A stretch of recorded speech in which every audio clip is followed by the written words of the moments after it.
Hello and welcome to a brand new installment of the Nintendo News Report for Thursday, November 29th, 2018. Yes, folks, we are 7 sleeps until Smash, and the only reason I say that is because I know we're all staying up until midnight Eastern to play I'm going Yeah, to a because we'll Best all be Buy watching the launch. Game Awards. it. You're funny. Um, No, I'm pretty well, primed for the Game Awards, though. Um, eh, and I'll leave it at that. yeah, I'm pretty primed for certain aspects of the Game Awards, but not necessarily Yeah, the full show. yeah. Like I feel like there's like four things I might be pretty stoked for, or maybe just the number four. I don't know.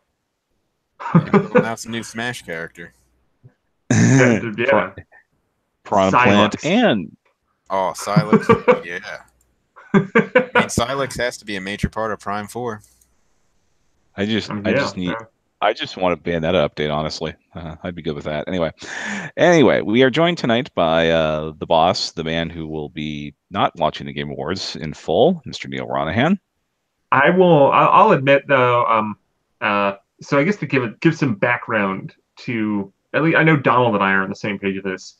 The Trending Gamer Award with the Game Awards that Jeff Keighley has been putting on for the past couple of years has just been kind of a problem. Like I don't feel like going into too much detail. You can Google that if you want full details, but I haven't really liked watching it because it seems like whenever they have someone who's a trending gamer, it goes sideways. Um, We regret to I inform think you some that the duck is racist. Yeah, yeah. Everybody milkshake ducks. Uh, they are making an attempt to take away the Trending Gamer Award, but I think they just basically renamed it. We'll see what happens. Either way, like for the past couple of years, it's pretty much a lock that Nintendo will have something at the Game Awards. Um, by my hacky Metroid Prime jokes from the Open, I think my cat also agrees that Metroid Prime 4 will probably be shown in some form of the Game Awards. Seems right. Who knows? Like we don't know a year for it. I would assume probably next year, maybe even 2020. Just an Um, updated but logo, right? yeah, it'll just be like a logo, but it's like now we gave it a subtitle: Metroid Prime 4 Generations. And then Reggie Um, will just be like, Or see you at E3 and wink. yeah.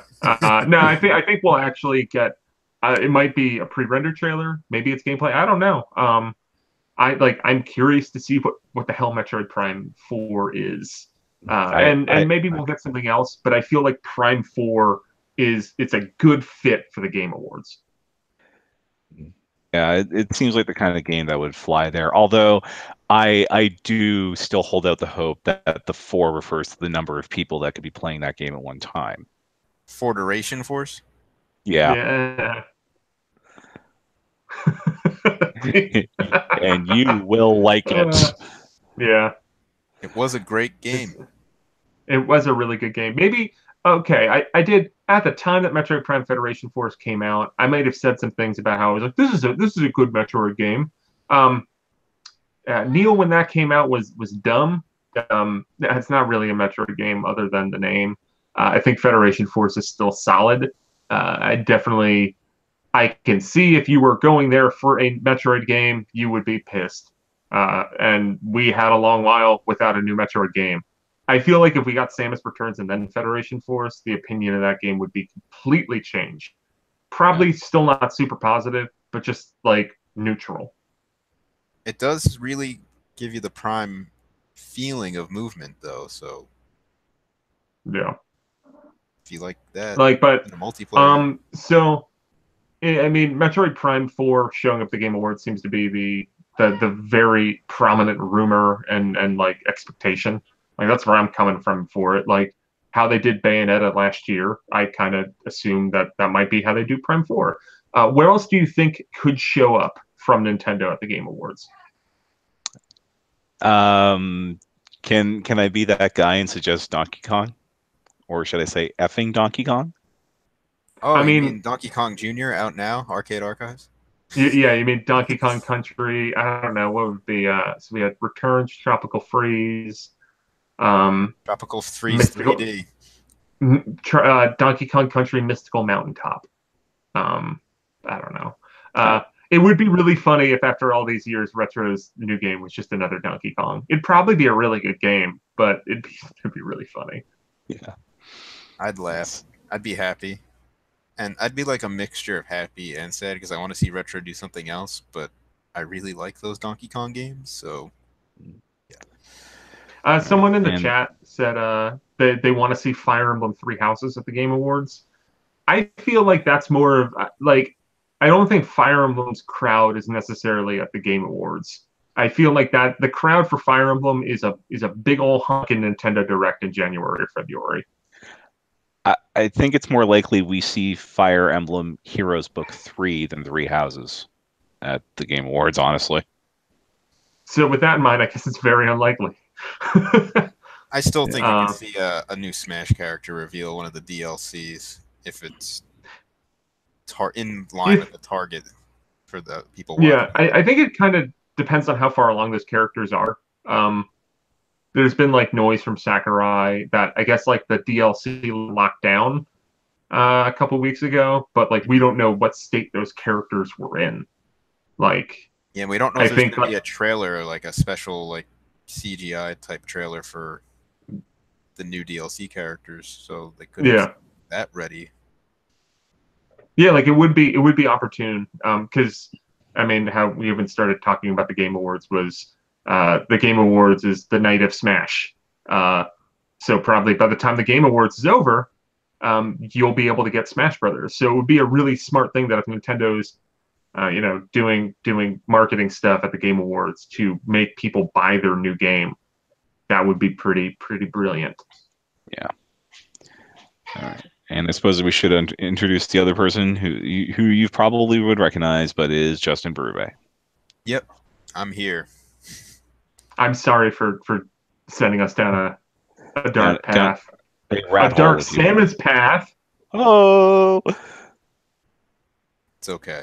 I had fun discussing what could be shown at the Game Awards. Yeah, like I'll be honest, don't really care about anything else about the Game Awards. Really excited to see what Nintendo shows because I think it'll be something like it'll be something maybe not super substantial, but like last year we got the Breath of the Wild DLC and Bayonetta 3 and 1 and 2. Um, we could see something there.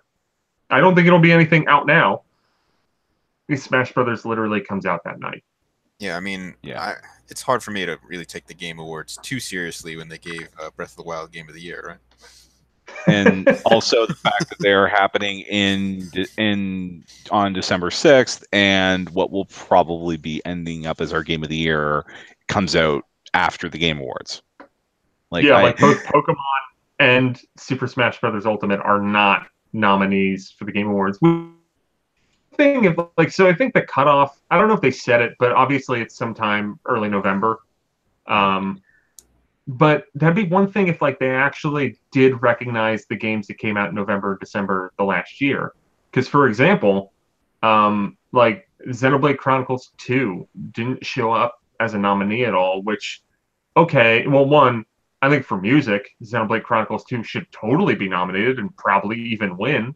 I don't even know what its competitors are. I do like Octopath.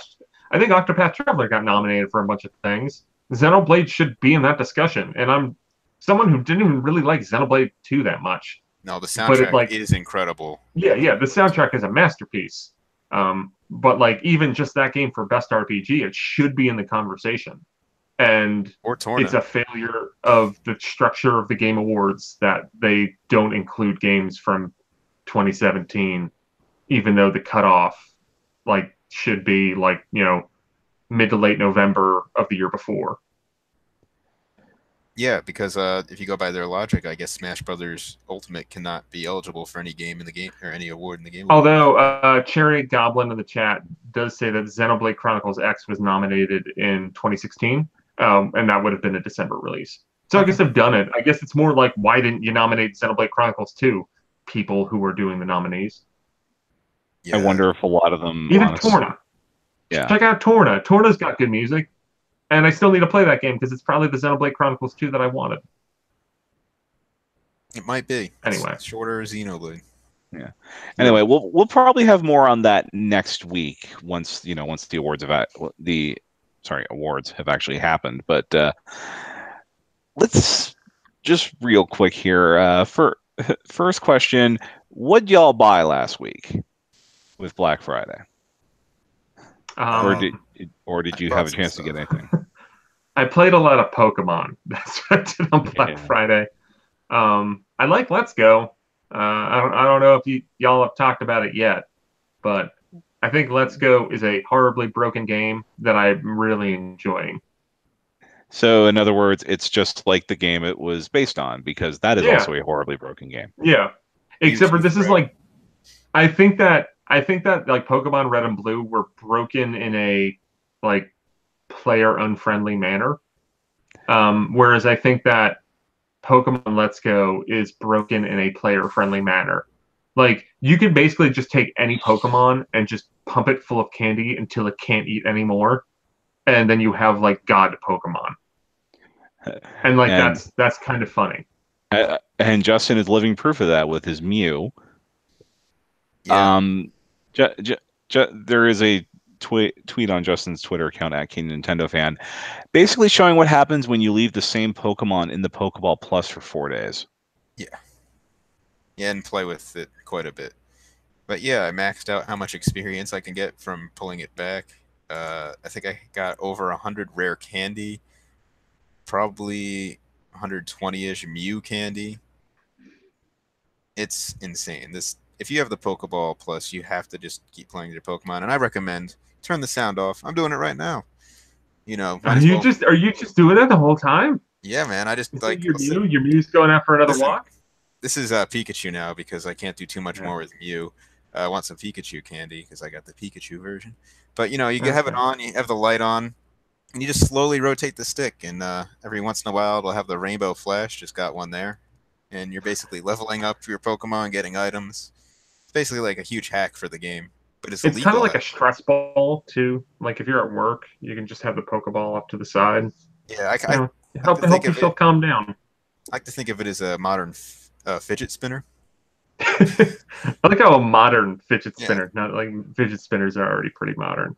I have my Pokeball Plus is currently hanging on my Christmas tree. I hope it's Well, for spinning or something. you did say it was the perfect Christmas ornament. Yeah, yeah, that wasn't a joke. It's on my tree right now. I mean, it's in a place that like if I want to use it, I can just grab it. Because I actually do kind of enjoy playing the game with that. It's good for when you're holding a baby, Yeah. which I do since I have a son.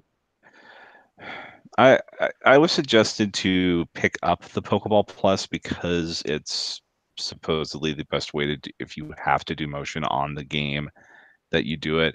Unfortunately, I know you have to wear a ring for it, and I think my fingers might be too big for it. You don't have to wear the ring. I mean, it's for safety. If you want to be safe. Yeah, I would prefer not to I would prefer not to have to buy a new TV.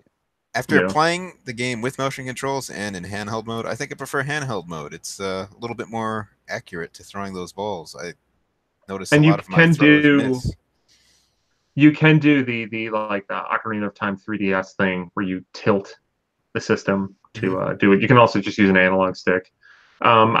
I think actually handheld is probably the best way to play it, but I can tell you what is not the best way to play it, and that's single Joy-Con. Um, Yeah. that's I messed around with that a little bit because my Pokeball Plus, I mentioned it in my article on the Pokeball Plus on NintendoWorldReport.com.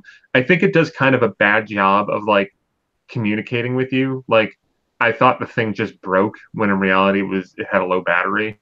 But like to find that out, I had to Google being like, oh, when it shows me these lights, what does that mean? How come it won't connect? Um, Fortunately, the Pokeball Plus support page is pretty well organized, and also the helpful people on Reddit have threads on these things too. Um, I wish there was kind of more in-game notification and even like instruction on what to do with the Pokeball Plus because I think a lot of it's unexplained. Like, for example, what Justin's discussing with the playing with the Pokemon by like rubbing the analog stick around. Like, no one tells you that. No, I I mean, don't there's a think. lot of things with it. It doesn't tell you. I don't even quite understand if this gives me experience and rewards or what. Nope, I can't find too much Yeah, information about how which many like steps translate to experience points or what. It's Like, very I don't obscure. think it needs to give you that much specific detail, but just like, oh, like when you're walking with your Pokemon, play with it by this. Like, for example, when that thing, but like, I took my Bulbasaur for a walk, um, like when I first got the game, and it's in my pocket, and the thing just starts making noise. I didn't know that was going to happen. Mhm. Like, I guess, like maybe it's tricking me into being like the Pokemon's alive. But like, there's nothing like I don't know what to do when that happens.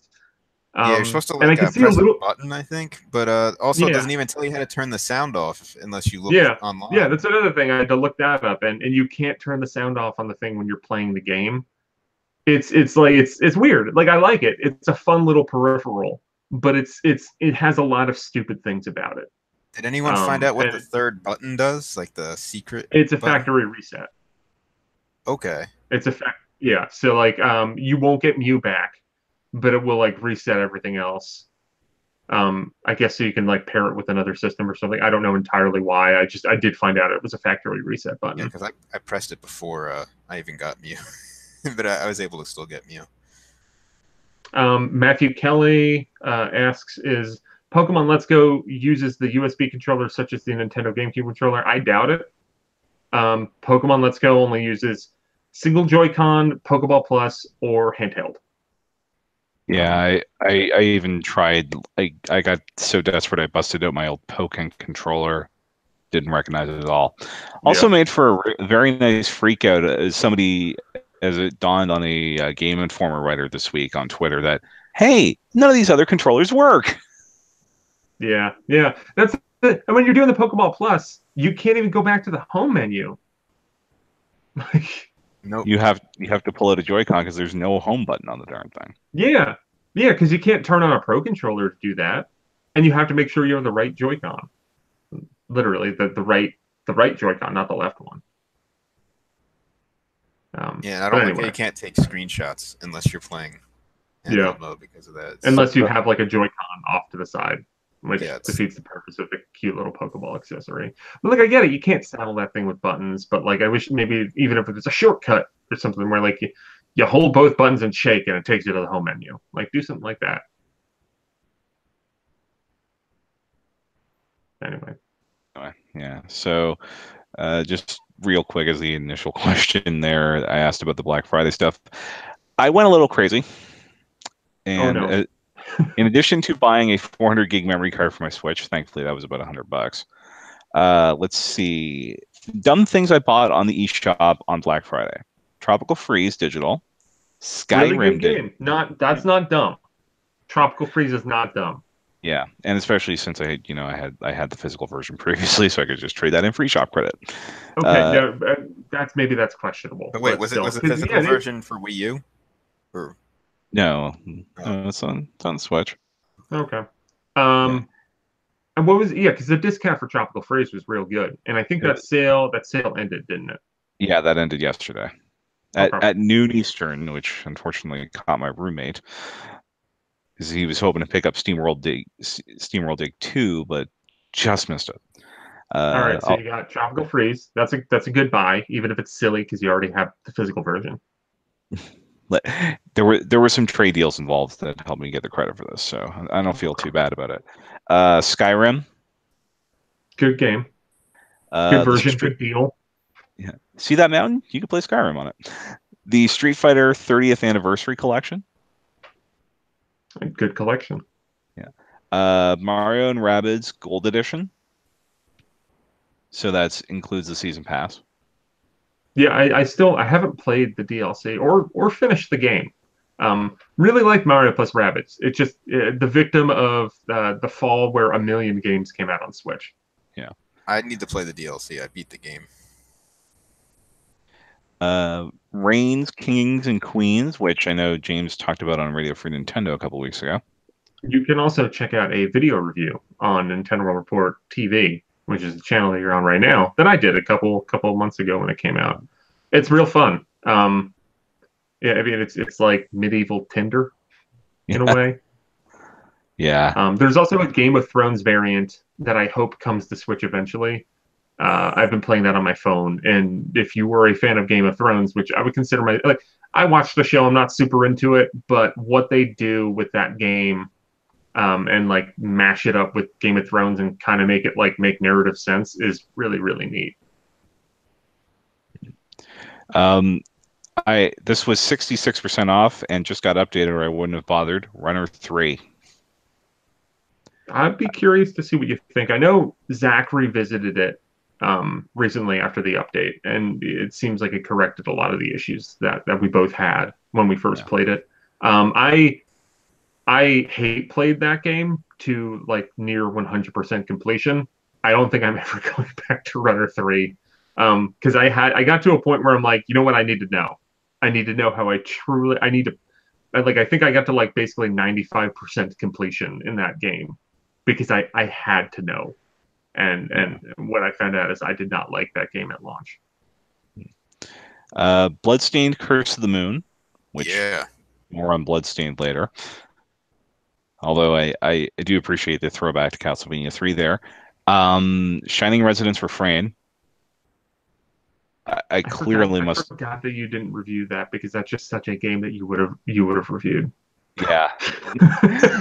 Although, given that I'm hoping for something involving, yes, that one, Tales of Vesperia. Apparently, these new Shining games are extremely similar. And two Yeah, little. they are. I played a mess of that. I have a review in Nintendo Force magazine on Shining Resonance Refrain, and yeah, it's totally Tales. Like, I enjoyed it, didn't love it, but it's a fun game. Probably worth the money that you paid for it. Yeah. And Wild Guns Reloaded, which was a really good deal at 50% off, and I think it already got a price drop. Like it got a price Yeah, drop that was before that. stupid expensive when it came out. That's another one. There's a video review on this here channel by yours truly. It's a really really cool game. I think it weirdly like Toki, which is a game that we're going to talk about later. It's one of those things where like it's cool that they brought this old game back. I wish it wasn't priced so high for what is basically just like an old arcade game. Yeah.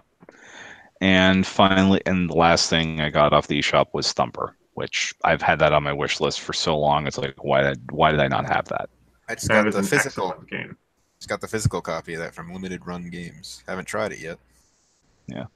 I don't know. Justin, I feel like you might like that game a lot. It's a super aggressive rhythm game that's hard as hell. Yeah, I kind of wanted to try it, and I was on the fence. Almost bought it digitally a few times, and then I heard Limited Run was doing it. I go, oh, I can get it physical. Okay. I also got Night Trap, but it's not a Black Friday. Yeah. And I have combined between system memory and micro SD card 3.1 gigs left on my Switch. Yeah, I got the 400 gig SD card, and I if I had everything that I own on Switch, it would be filled. Yeah. I don't know if I'm proud about that. I'm I'm kind of worried because I'm waiting until my 400 gig gets here before I preload Smash. I'm worried if I do that, I will fill up my entire card when I re-download everything. Yeah, I don't Yeah. buy as many digital games as you guys, but I did buy a new micro SD card for the Switch, only 256 gigabytes. I almost filled up my 128, but I try to go for the U3 memory cards, which are a little bit more expensive, so they load games faster and whatnot. And I did find some information that made it seem like Switch does take advantage of that. So I did not know that. yeah, I think I just got whatever SanDisk was on sale a couple weeks or months ago. yeah, this one was on sale for Cyber Monday. I actually just before the show transferred everything over to the new one and popped it in my Switch. Seems to work. I don't know how much faster the U3 is over the other one. It probably depends on the game and stuff like that. But if I can take advantage of the speed, I'm gonna do it. I also got the what is it? Super Mario Maker 2DS bundle. The Super Mario Maker for Nintendo 3DS 2DS bundle. Yeah, you know what I'm talking about. You know the one. Yeah. It has the Mario Maker logo on the back and I saw. So I had a weird week. Like I won't get into too much personal stuff, and I'm not seeking sympathy. But my wife's grandfather passed away like last weekend. So last week was weird because it was a lot of like waiting for that to happen. So I went out on Black Friday trying to fix my sink and was very confused on the people because it didn't dawn on me that it was that day. But from the time that I spent out, saw a ton of those Mario Maker 2DSs there in every store that I was in, like oodles of them, and I barely like I didn't see any of the Mario Kart 8 switches. But there were like I could have drowned in the amount of Mario Maker 2DSs that I saw out in the wild. They're so cheap.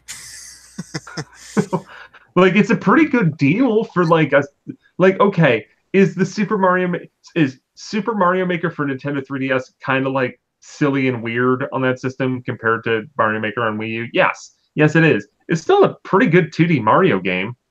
Even if it's like you can make levels but they're limited to just being on your 3DS and you can't share them with anyone. And like the 3DS is still a fantastic system and the 2DS is a pretty good version of that system. It's a great deal if you're looking for budget gaming and haven't experienced 3DS at all. Yeah. Especially for kids. Like, come on, like spend $70 and I think it's either 70 or 80 and it comes with the game. It's $80 US. It never got sold in Canada for some reason, and it comes with a $40 game. So effectively, you're getting the hardware for $40.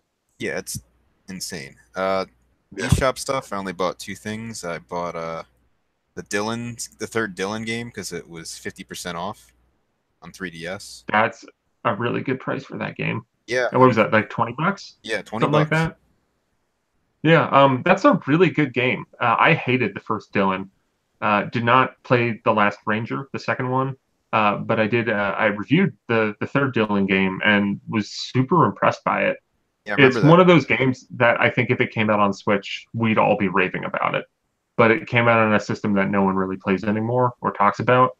So it kind of just came out to die.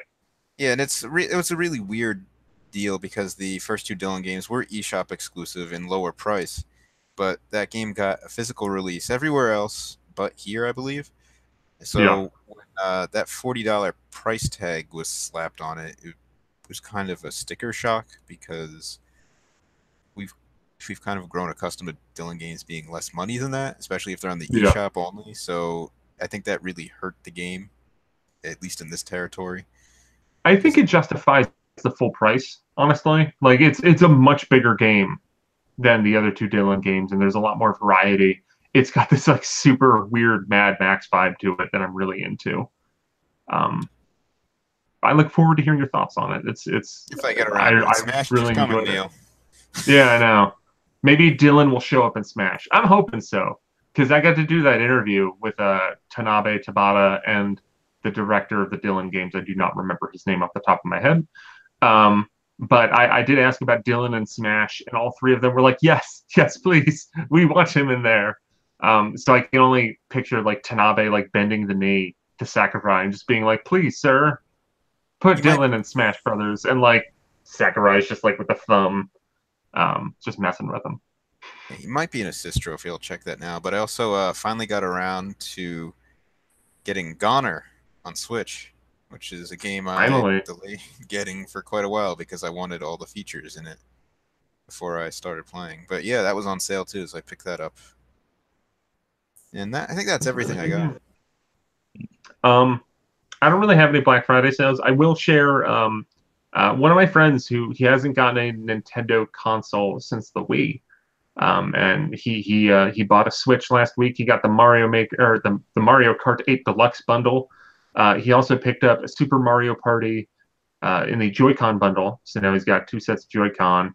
And then he actually got Pokemon Let's Go from Justin because Justin bought the system bundle and then sold the code. Yeah, I sold a lot of weird things the last month. And then what other games did he get? He picked up 9 Parchments because he wanted a Diablo-like game, but didn't want to spend all the money on Diablo. And I think 9 Parchments was on sale for like $6 or something. But what else? There was another game that I got. Oh, and he's going to get Smash Brothers when it comes out. But so that was a person, a friend of mine who was really into video games when we grew up, and then kind of took a console generation off. He's back in the fray. Yeah, he's playing Switch. I got somebody to trade my Graveler to. Yeah. so I could get myself an Alolan Golem. Dylan is an assist trophy in Smash, just so you know. Okay. Yeah. And and one thing I just remembered, because it's because of Postal Strife here, it's not going to be coming until just before Smash gets here. I got Civ 6 for $40, which I is got $40 Canadian, so $30 oh US wow. effectively. Yeah. I got Civ 6 for the Best Buy discount, and just played Pokemon instead of touching Civ 6. Yeah. So I It's probably just should have waited on that one. yeah, it's kind of scary to see a game that came out a week ago, like a week before you bought it, already be half Yeah. price. But it can't be any I'm worse excited than to play soon. yeah. Although it can't be any Yeah, worse go than on. people were getting Diablo 3 for $17 at Walmart. Yeah. That's a Um, steal. I will say Diablo 3 is excellent. Civ 6, I look forward to playing. I haven't played a Civ game in a very long time. I'm excited. Now, you both have mentioned here in various forms Toki, which I know we have an article on the site on that now as to playing it in the arcade or at the pizza parlor, I guess, right, Justin? Yeah, The Pizza Pizza Hut. Palace. Pizza Hut. I mean, I The love Pizza Hut combination, breadsticks. the combination Taco Bell and Pizza Hut. No, this one was just this is the old dine-in Pizza Hut type deal. I mean, there's still a few of them around. But yeah, Toki is a game that I used to play there in my youth. You could read more about it on NintendoWorldReport.com. But And yeah, here's the silly thing that comes with the Toki physical edition that I believe is exclusive at GameStop. yes, Um, but as you can see, that there are like wooden pieces. Actually, it's not like I don't know the exact material of this ridiculous looking arcade cabinet for your Switch, but it's pretty cute, and it fits your Switch nicely. As Justin asked before the show, you can charge your Switch while using this. So I don't know. It's better than the kickstand. Maybe it's not worth the 10 to 20 extra dollars for the whole set. Although you also get, I'll go into the rest of it. You get a physical copy of the game. You get a little comic book. I don't know, uh, written by Jacquette. Um, it's a comic book with art and words, and it comes with a couple lithographs as well. Um, so if you want to get the Toki Retro Lectors edition collection, Retro Lector edition, I believe it's exclusive to GameStop, and I don't think it's like. I feel like if you're gonna spend a lot of money on what amounts to like an upgraded port of an arcade game, you might as well just get the big dumb physical version. yeah, yeah. I think that's a good choice. Uh, Toki's a very weird game. I think I have a review It's going super up weird. tomorrow for it, so look forward to that. It is fairly short, but I enjoy Toki. I know it has flaws. It's not great, but it's a really stupid game that I like. Uh, Yeah, so you're a man who you're like a caveman. Oh wait, no, I started up the game. The evil hand of Bashtar has seized the lovely Miho. Her beloved, the mighty Toki, that's you, has also been dealt a wicked blow. Now reduced to a lowly ape, Toki must embark. It's got embark, but it's like spelt like French Canadian. Embarque on a perilous journey to free Miho and become a man again. So you play as a monkey, and Justin, you can describe it because I'm playing the game. okay, yeah, he plays like a monkey who can spit forward, backward, up in the two upward diagonal directions. You can also jump on enemies, and you have one hit before you die. And it's like a platformer shooter. In my review, I describe it as a weird mix between Super Mario Brothers, Ghosts and Goblins, and Contra. And yeah, it's like a platforming game in the arcades. So it's really bizarre. Like I said, I do have fond memories of playing it in the arcade. And it was also on Nick Arcade a few times too. And I remember seeing it on there as a kid. But yeah, it's Toki. Toki's back in just a completely enhanced remake, and I can't believe I'm still saying that. But I looked into the development of this game a bit, and it's a little bizarre because I think this game was announced around 2009 or 2010, and at one point several years ago. I mean, maybe like 2011-ish, or I'd have to double check. It went up on Steam or something like that. Is an early, I don't know, is it green light or something they do? We can Yeah. try games early. Yeah, Yeah, yeah. yeah. This version of Toki went up on that for a while, and then they got rid of it. And then the developer just kept saying like Toki's coming, but nothing happened, and nobody's really heard from that developer in a long time. But they also promised a update for Joe and Mac as well, if you remember that game, which I played on Super Nintendo and NES when I was younger. Anyway, then this other company, what is it, Mercoids or something like that? Micro. Microids. Microids. Yeah, They do a lot of Switch stuff. somehow they got the rights to that old Toki game, and when people ask them about the original company, they just say they can't talk about that or something like that. So That's it's weird. pretty mysterious. But in Toki, I did find on some walls, I guess it's maybe some of their other games, but there is a etched in stone image of Joe and Mac,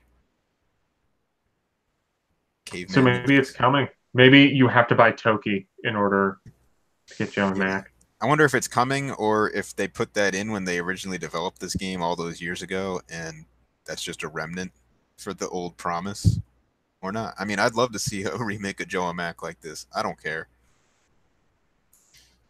Anyone else like Joe and Mac? I I I liked it. played it.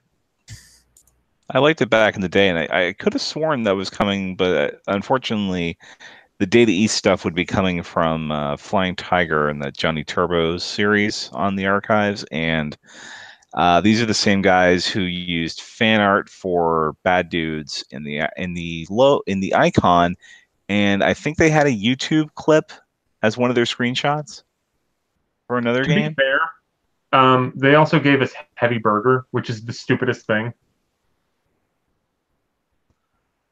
Yeah,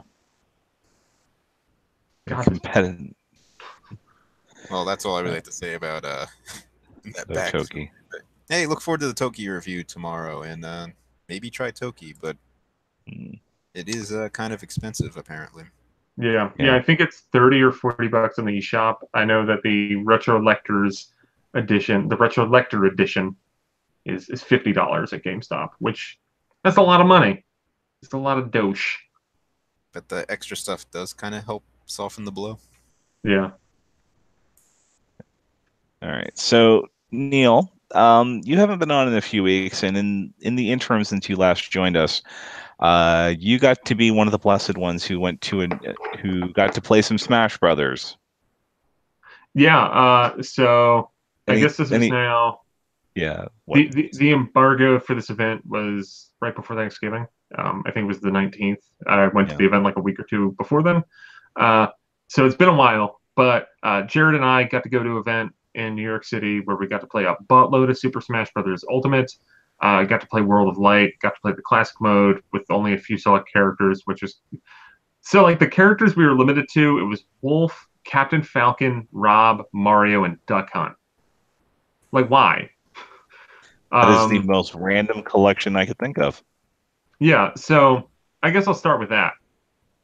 So the classic mode, I think this has already come out, and by this point, I mean our coverage of the game has come out. Classic mode, there was a specific like run of events for every character, and it's kind of fun because like Wolf's is characters who missed the last Smash Brothers game. So like the first stage is against Ice Climbers, and then like you fight Snake, you fight Pichu, and even like you usually fight them on stages that weren't in the last Smash Brothers, which I thought was also a nice touch. And then at the end of that, the final boss, at least when you're on lower difficulties, I would assume as you get to the higher difficulties, it has the same intensity meter that was in Smash Wii U 3DS as well as Kid Icarus Uprising. When you get to the higher ones, I assume you're fighting Master Crazy Hand, but you fight Gallium, who is a mech that was in Subspace Emissary. For the other ones, for Duck Hunt, you fight Rathalos for Monster Hunter as your final boss. For Mario, you fight Giga Bowser at the end of it, which I mean that's really cool. Classic mode. It seems like there. I think that classic mode still like doesn't have that much of a long tail to it, but I plan to probably play through it with most of the 75 characters to just see like what the knot is in their collection of fights. Like all of Duck Hunts were against other animals, which was cute. Cherry Goblin asked in chat, does Captain Falcon play any different? I actually did not play as Captain Falcon because we didn't have infinite time, and there's 75 characters in this game. That's a lot. I did play the World of Light. I got to play as Kirby, and then I unlocked Mario. So the way World of Light works is you start off on a linear path, playing as through events. First, you're only Kirby because Kirby's the only one that can survive, according to Sakurai. Although I love that the runner-ups apparently were Bayonetta and Palutena. Yeah, like he had to justify it within the logic of the game worlds that they would make it out. But anyway, so you start off as Kirby, you go through a couple matches, then you fight Mario, then you unlock Mario as a playable character. You can switch between either one at any point, not like mid-match, but like outside of matches. And then you go to another point, and then you have a branching path where you can fight Villager, Marth, or God, what was the third one? Villager, Marth, or Sheik. And then you pick one of those, and the other two paths are closed off. You have to go down that path. I picked Villager because I needed a troll character in my posse. And then I went through an area that was modeled after Mario Kart and F-Zero and kind of went through that, had a bunch of fun matches. You can see a lot of those videos on our YouTube channel.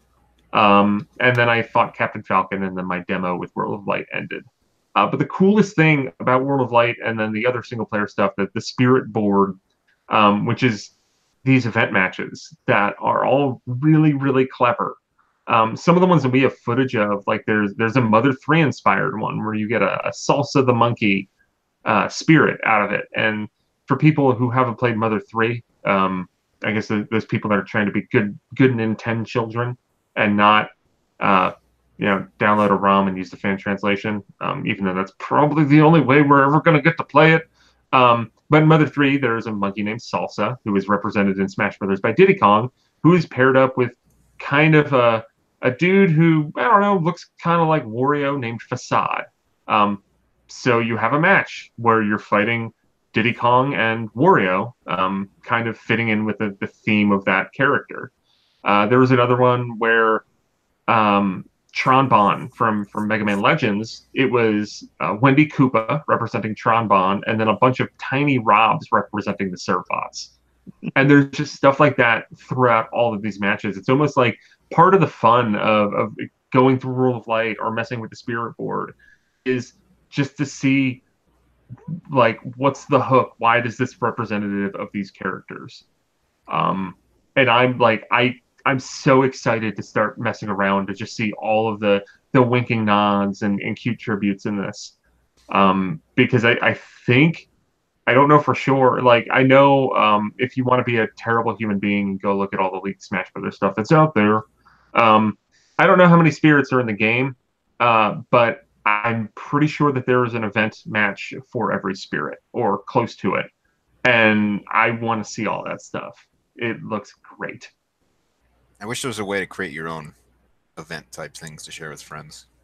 That would be really cool. Maybe we could see that. That would be neat. You can set like parameters and matches. I think there might be, like, you could save rule sets and stuff, so you might be able to do that a little more. Yeah, you might be able to maybe finagle something out of the systems. Yeah. What else? Multiplayer. I played a lot of multiplayer. It's really fun. It's Smash Brothers. I'm not the person to ask about specifics of, like, what's the frame data. It does feel like it plays a little more, I guess maybe like looser in a way. Like it feels a little quicker to me. It's a little more chaotic, but in a way that I like, because I like when Smash is chaotic. Like, I don't remember having moments like I did at this event, and I did play Smash Wii U at like E3 and stuff, so it's not like it wasn't just that setup, but like I would lose my character on the screen sometimes, which I think is more of a testament to like how much is going on, and the slight difference in how it all runs and is presented. Someone asked in chat, do you know if spirits have descriptions? I'm like 99% sure that spirits do not have descriptions. But Yeah, there's a whole buttload of content about Smash Brothers on this channel. So if you want to see, there's a discussion Jared and I had with Matt Zadaniak, who's a big Smash Brothers fan on the site. He's a staff member. So there's that. Is there a Box Boy spirit? I hope so. There's gotta be. I would imagine like some of the like Raymond Bryce from Disaster Day of Crisis is a spirit, which made me giggle. DeMille, who is from the game, like I think it's like Tomato Adventure. It was a Game Boy Advance game by Alpha Dream that predates Mario and Luigi Superstar Saga. I remember that. I did not know who that character was. I had to Google it. But yeah, DeMille is a character from that game. That was the spirit. There's some other three ones. There's so much. I want to roll Kong. around. I want to roll around in that bed of Nintendo history.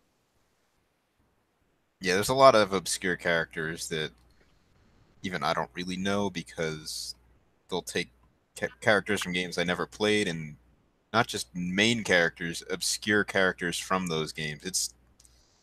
It's really awesome. I just hope that there's like a way to see what game they came from. That's I don't know. I know. I'm pretty sure that like when you like click into the spirit, like I believe with Raymond Bryce from Disaster, like it would say his name and then have like in parentheses like Disaster Day of Crisis or something like that. So I think like that's possible to see. You're not going to get the write-ups that they had on the trophies, which is a little bit of a bummer. But like there's a lot of work to just basically put in a Wikipedia description. Should just be like a link to let me Google that for you. And Smash seems like the kind of game that would come with its own web browser, so why not? Yeah, and I would say probably favorite characters from the newcomers. I'm really excited to play as Isabelle because Isabelle is just like a different form of troll, like very much like in the line of Villager, but like that stupid little fishing rod side B where you throw out a fishing rod, catch a person, and then throw them out is just a beautiful, beautiful move. And the fact that like her down B, unlike the tree, which I do love planting a tree and then having the time to chop down the tree and then messing a dude's day up, like that is a beautiful thing to do with Villager. But the way Isabelle's down B works is she basically plants a gyroid like a landmine, which almost feels like it's a solid snake move. And then when someone goes over it, the gyroid just goes straight up in the air. I appreciate stuff like that. I like K-Rool a lot. He's got a nice heft to him, and I really want to play around with him more. His upbeat recovery is ridiculous. Who else? I want to play more of the Belmonts. Kind of like what I love the way that the Belmonts reference Castlevania games, but I didn't get as good of a handle of them at the event. And who else? Ridley looks like it could be fun. But I think my once and future main is probably going to be Game & Watch, at least early on, because they added this awesome forward aerial attack of his where he just drops a bomb. And it's really good, especially combining that with his back aerial where he like tosses out a turtle. I'll say he doesn't have the shoebox thing anymore. Or his forward. I guess not. Yeah. But yeah, I want to play this damn game. Can we just go to bed so there's that's one less sleep until Smash Brothers? Yeah. So let's run through some quick news hits real quick. One of which pertains to Smash, in that Nintendo of America sent out a bunch of financial on Wednesday pertaining to the what do we call it, the Turkey 5, the time between Thanksgiving and the Cyber Monday. Smash Brothers Ultimate is the most pre-ordered game in Switch history. Everybody looks shocked. Wow.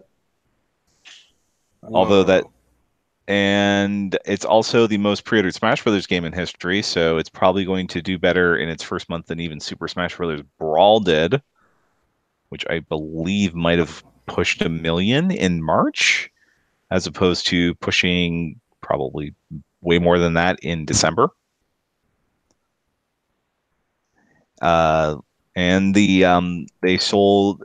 Some estimates have about 800,000 Switches being sold on that 5-day weekend, which I can believe.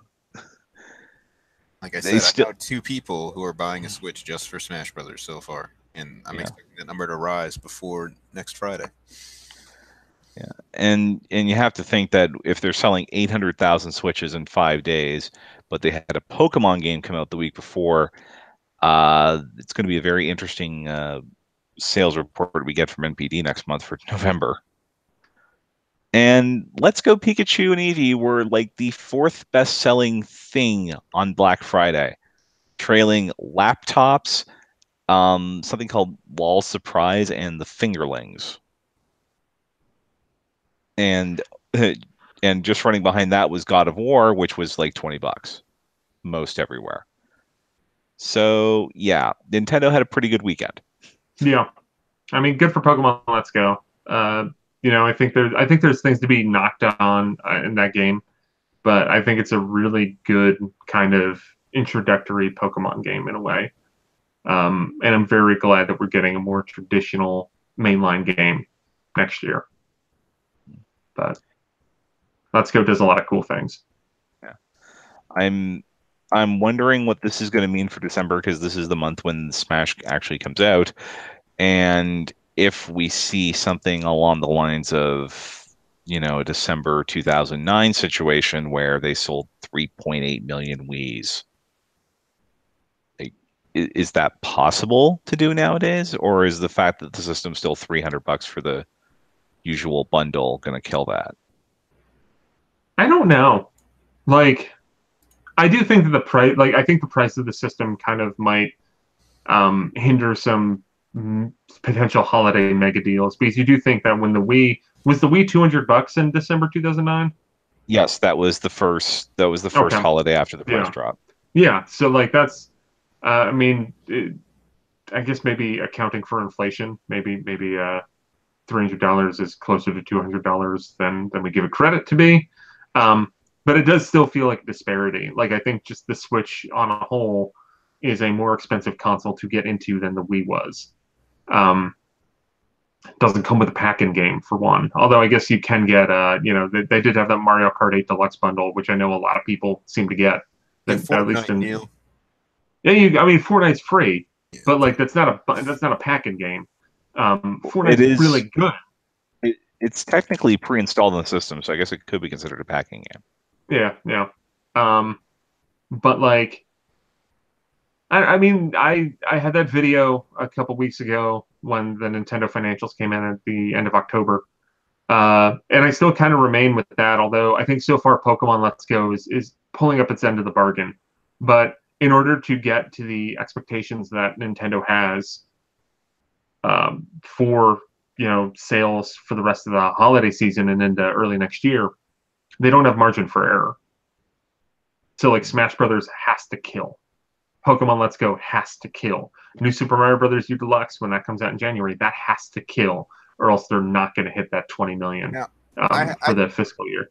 I brought up this theory last week with Donald, but I want to hear your take on it, Neal. It's something we didn't Sure. discuss when we brought this up. You're talking about those Mario Kart Switch bundles, right? Yeah. What if Nintendo releases that Mario Kart mobile game early February and floods the market with those Mario Kart Switch bundles? Do you think that strategy could help? I think that could, and I would actually assume that Mario Kart Tour probably will hit early next year. Like I think that's promised before the end of the fiscal year. Yeah, And it seems like, I mean, they did it with Fire Emblem Heroes, and that was their most successful mobile game. Yeah. And I don't think they're. I mean, yeah, I don't see Mario Kart Tour coming out before the end of this year. I think that's an early next year thing.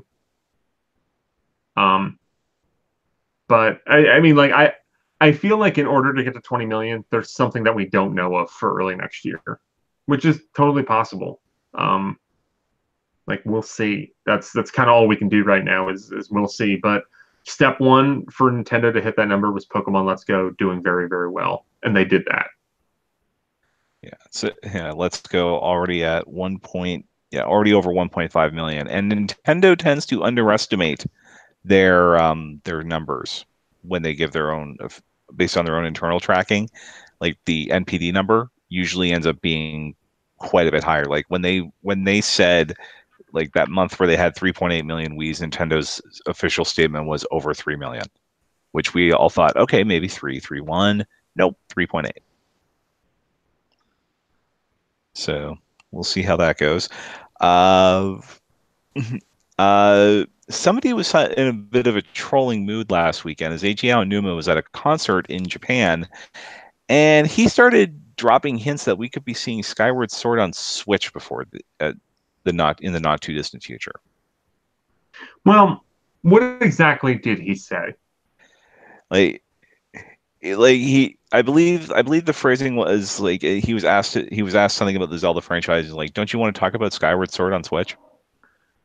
Well, so I believe I forget the exact like translated quotes for it, but I think it was the woman who does the Japanese voice for Zelda, was on the stage with him, and I think made some reference to how like she wished she could play Skyward Sword on her Switch.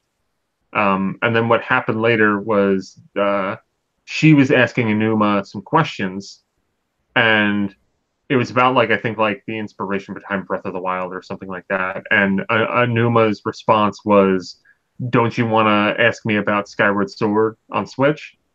Um, Following up on her earlier like wistful comment. Um, and I know there was like a quote. I think Eurogamer got a quote from a Nintendo representative that was like, "We're not doing that right now." Which is kind of like, what are they gonna say? Like, you got us. We had a marketing plan, but who cares? This is the same company that denied a DS revision was coming until the day before the DS Lite was announced. Yeah. I mean, I'll be very happy to see Skyward Sword brought back. If I was running Nintendo, I'd say that is the Zelda game we put on Switch next, if there's going to be one between a mainline Zelda game, because all the other 3D Zelda games have had some sort of remake, except Skyward Sword. So that's probably been the longest one, and I think the least people played it. Can we do like a Bale 1 and 2 bundle of Wind Waker and Twilight Princess HD first? No, you're gonna have to buy them separate. I'd be fine with that. But come on, you know Nintendo wouldn't do that. They'd make you buy them separately, and it would work. Yeah. But yeah, with that, like I think Bayonetta 1 and 2, like patching them, like you weren't gonna probably sell them both for $60 again. They didn't sell Twilight Princess for $60 to begin with. It was $50. That's true. But with Skyward Sword, like I think my thing with that, who knows if it's happening? Like I hope it is. I love that game. I also think that if you bring that game to Switch, I think you got to stick to doing it with motions. Nintendo has proven that they are stubborn, and if you look at like Pokemon Let's Go or Super Mario Party, they will do a game that requires motion or a game that requires just the Joy-Con, and won't really let you play in handheld. Like they'll do that, and I think that Skyward Sword is a game that I think if you gave it regular button controls, it would all fall apart because so much of that game is that game is built around motion controls. And if you don't like motion controls, like that's okay. Skyward Sword isn't for you. But like that game isn't that game without Wii Motion Plus. And maybe that's an unpopular opinion overall, and people just want it to be mapped to regular controls and they want all the fluff cut out and everything. But like that game has issues. When playing that game, the issues are not the motion controls, other than like the calibrations, which hopefully, if they were to port that, they would make that not as bad. I think the biggest thing that they can do if when they bring Skyward Sword to another platform, make it so the feed doesn't have to explain what every single denomination of rupee is every time you boot the game up. Listen, even if they don't, just don't close the game. Leave the Switch in sleep mode. You're fine. Yeah, I think that is something they would fix, considering what they've made enhancements to these other HD ports. But yeah, Skyward Sword now with funky mode, I can deal with that. Yeah, with new Groose mode. You can fast forward during the crappy segments instead of doing the music notes. You can just hit a button, skip it. Interesting news today in the indie realm. There was an update to the Bloodstained Ritual of the Night Kickstarter, which announced that Iga's team is also bringing in Way Forward, which I What? mean, Wasn't this game supposed to like come out like in a few months? well, I guess now it's mid 2019 instead of just 2019, which I think was what the last date we got for it. Like when this game hit its Kickstarter, like I I wasn't even thinking of having children. By the time the game comes out, my kid's going to be able to play it. But I mean, if you're gonna go to like if you're gonna bring in Ringer, like bring in the closer to finish this game off and get it ready to ship, you could do you Way Forward's one of the best in the business for these things. I would say, especially if you're doing it on a schedule. You hear the yacht club guys talk about this a lot about how I think what they had a year to develop Shovel Knight, and they said like that was the longest that they ever worked on a game by like double or triple. Because I think a lot of the way forward projects are like, all right, we're going to scope this out and we're going to get this done in 5 months.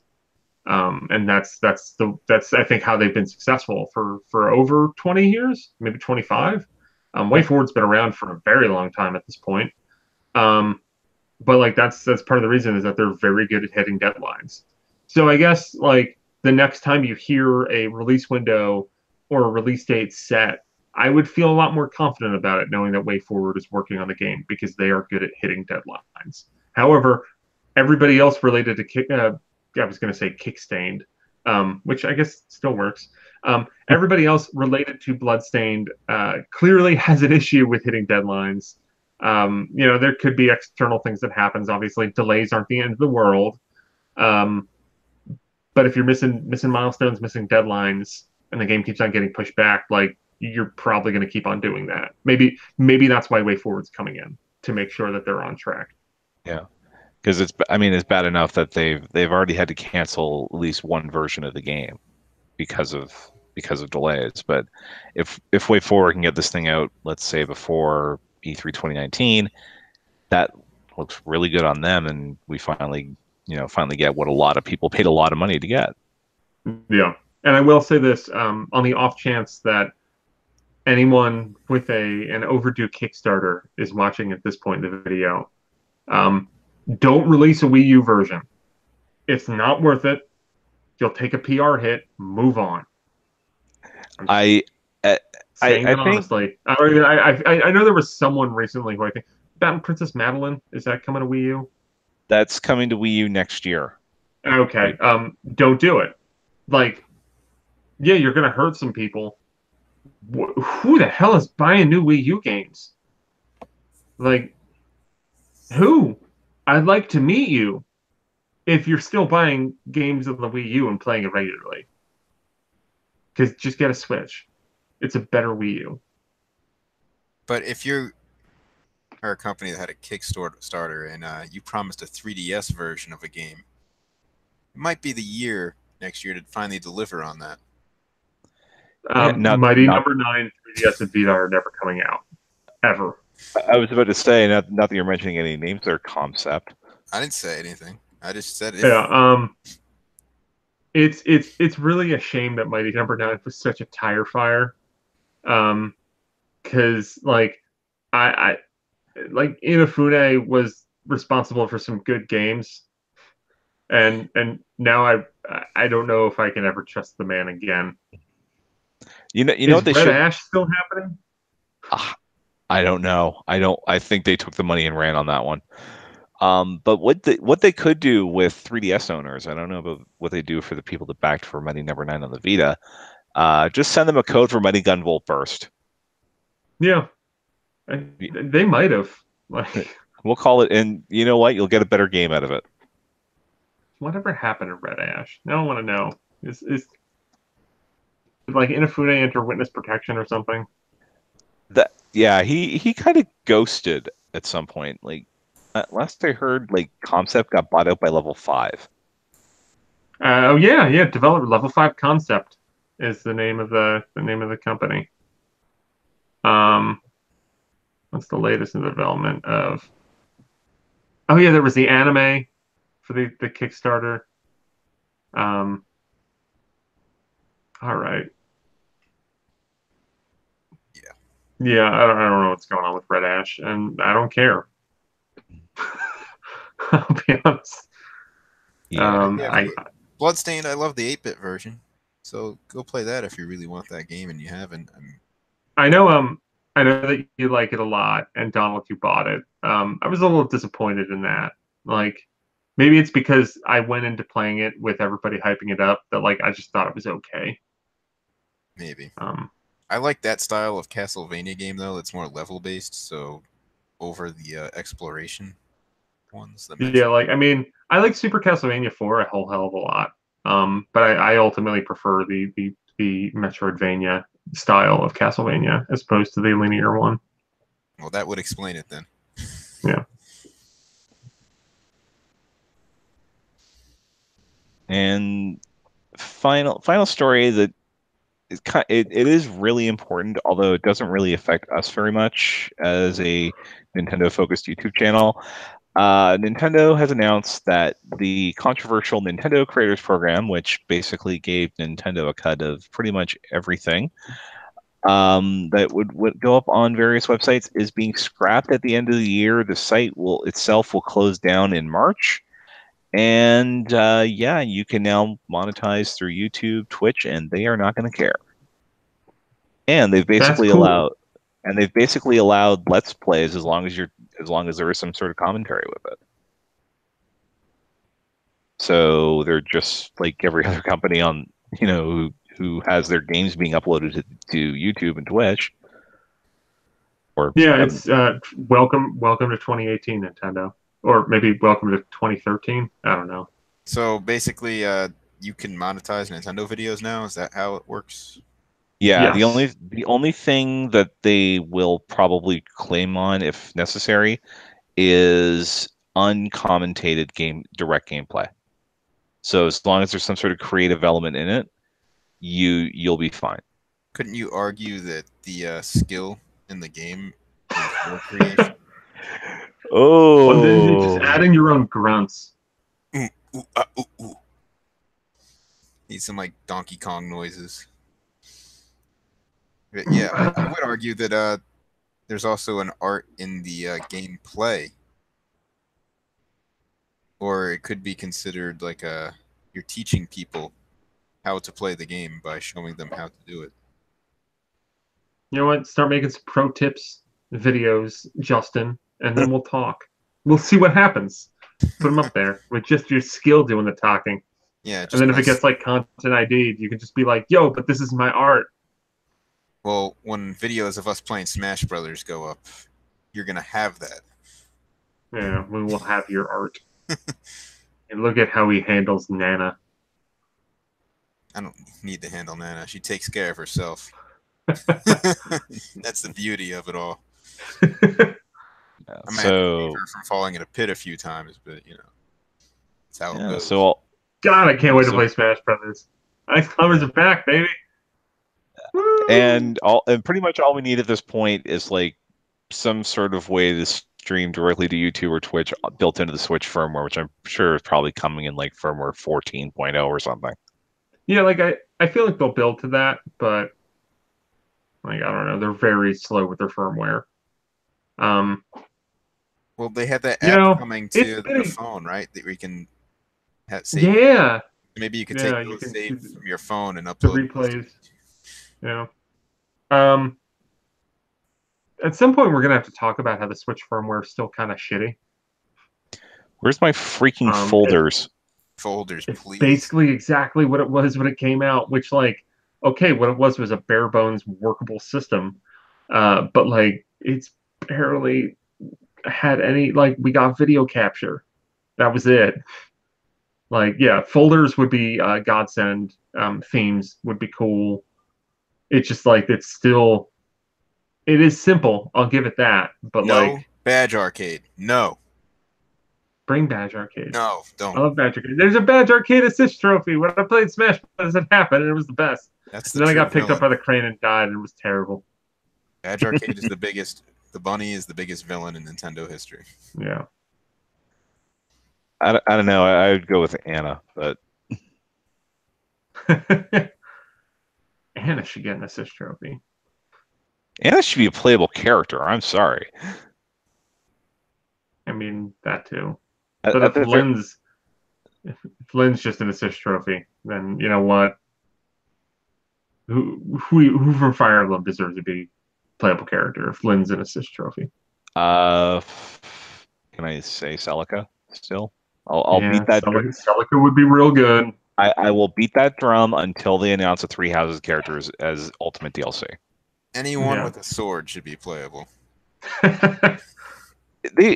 We're yeah. You know what? I've seen enough Soul Calibur 6 videos with Fire Emblem characters, including like healers and axe users, that you know what? Screw it. Let's just get once Namco Bandai is done with Ultimate, let's get them to work on a Fire Emblem skinned Soul Calibur. Yeah, why not? And there'll be like 5 different forms of Camilla in it because money. And Dale wants them to bring back the Miiverse. I think Nintendo running a social network, yeah, that's not going to happen. um, oh my God! Just imagine Miiverse in modern day America. Nintendo got out at the right time. Yeah. But I think part of the reason why Miiverse died is Nintendo realized it was just easier to leverage Facebook and Twitter. Yeah. And I think they've done well with that. I mean, you can post to them very easily from Switch. You could do that on 3DS and Wii U too. I think Wii U.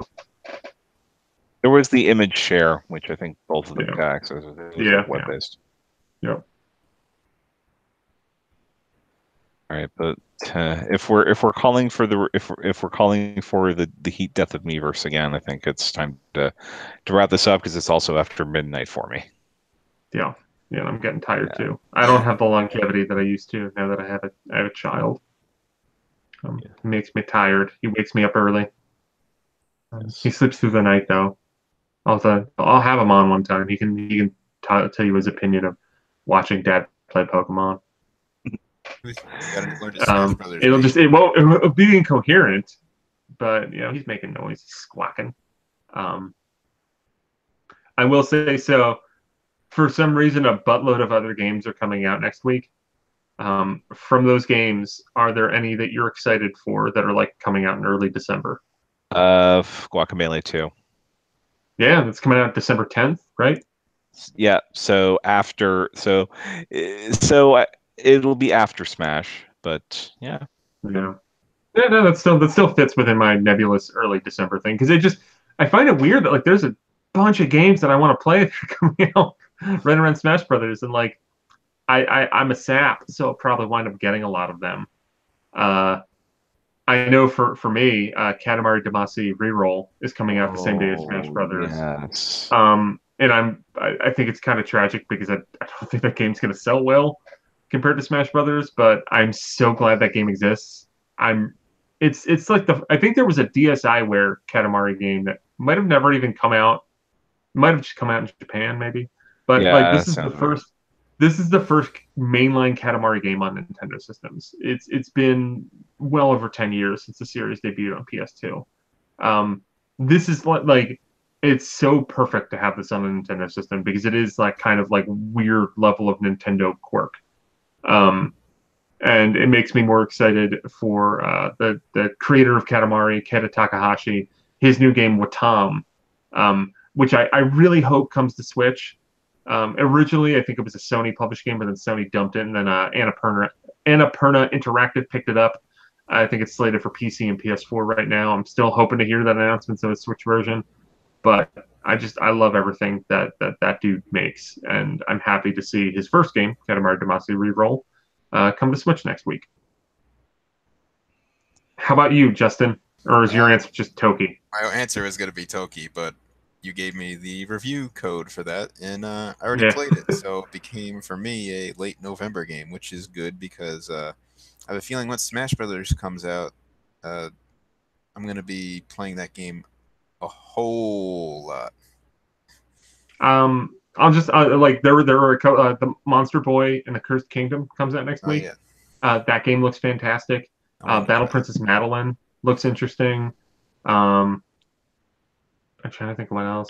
There's like The Genesis oh yeah, collection comes out next week. yeah, Sega Genesis Classics, which David Karamis. I don't know if I'm actually pronouncing his name right. I've never had to say it out loud until right now. Someone's working. A David who works for the site. We have a lot of them. Um, is working on a review for Sega Genesis Classics that should be up sometime next week. Before Smash, because after Smash we will be all Smash all the time. I will prepare my. I still have to think up my really funky move set or rule set. Although I'm sure nothing is going to top all Gus Bellows all the time. Yeah, yeah. Let's peek behind the curtain if you made it this far.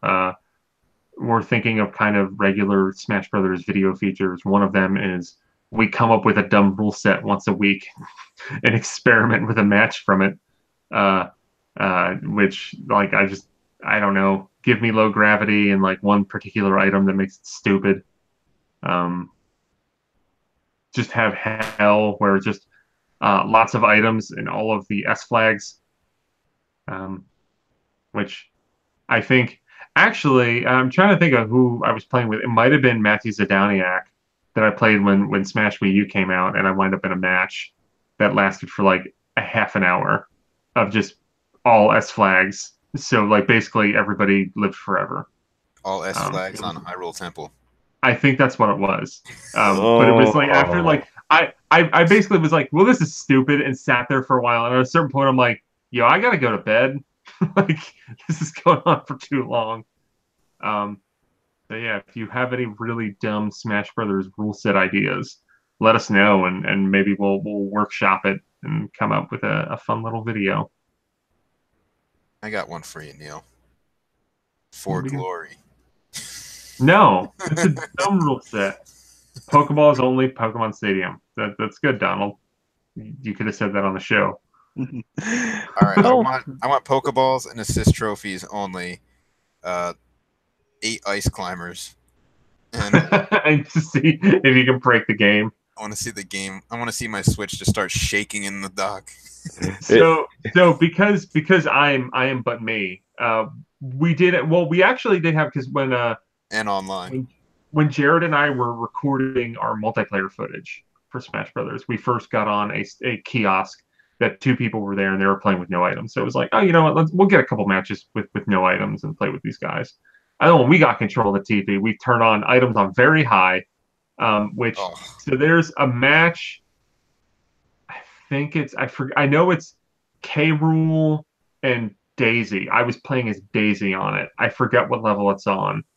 Might be no, it wasn't Dracula's Castle. Oh, it was Newport City, but it was like the battlefield version of it. uh, Um, because like I wanted to play Newport City, but then somebody was like, "No, like play the battlefield version so you can play it, but it's not dumb," which was a good call. Um, but that match ends with like there's like a Rathalos is on the screen. Because we were playing Final Smash meters. Both K. Rool and I had Final Smash meters ready, and there was like Pokemon and assist trophies, like all this stuff going on. And I happened to land. I triggered Daisy's Final Smash, which is like the zoom in and then all the fruit pops over. I landed it in a way that made K. Rool go to sleep, but he was in the air, so he just fell off the bottom of the screen.